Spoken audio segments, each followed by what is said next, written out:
I wanted to bring up a subject, and this probably will remind each one of you of a science class you had back in the day, physics professor possibly, etc. But I'm going to talk about energy and how that actually addresses the subject of business and in life, in factually.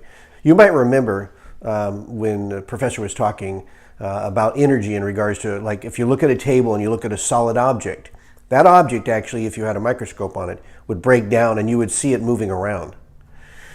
So a lot of medicine, in fact, today is really addressing the flow of energy to heal a patient. Well, that's also true in a business.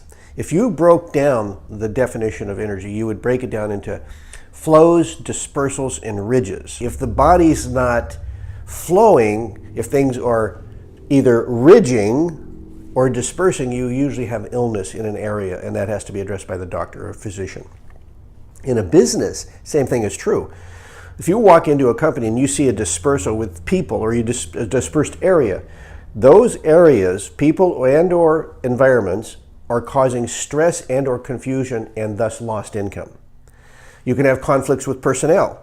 That creates ridges. Those create stress, lost income. Dispersals are the same issue.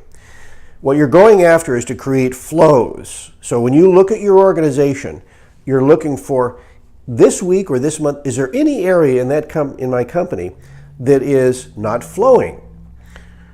If you have attention on something, is it creating a ridge or a dispersal as it's detracting from the overall expansion and achievement of your goals?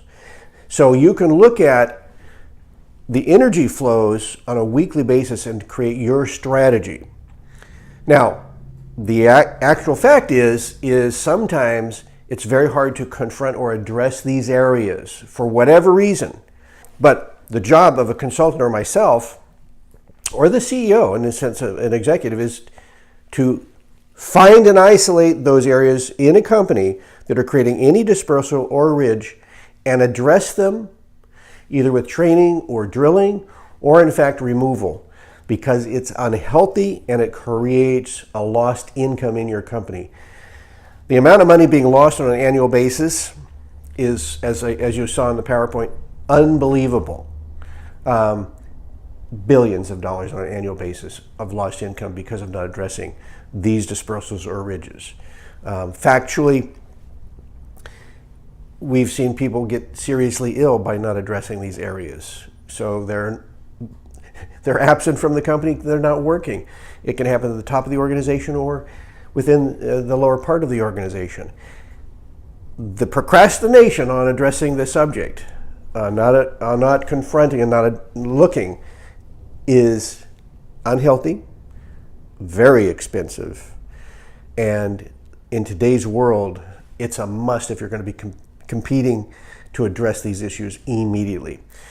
Some years back, we created a film actually to address the subject of people specifically, who in fact create flows or create ridges or dispersals. And this is the film Emotions in the Workplace. Phenomenal look at who's in your company, who's in your executive branch, who should be there and who's creating the flows, but also who's creating those ridges and dispersals.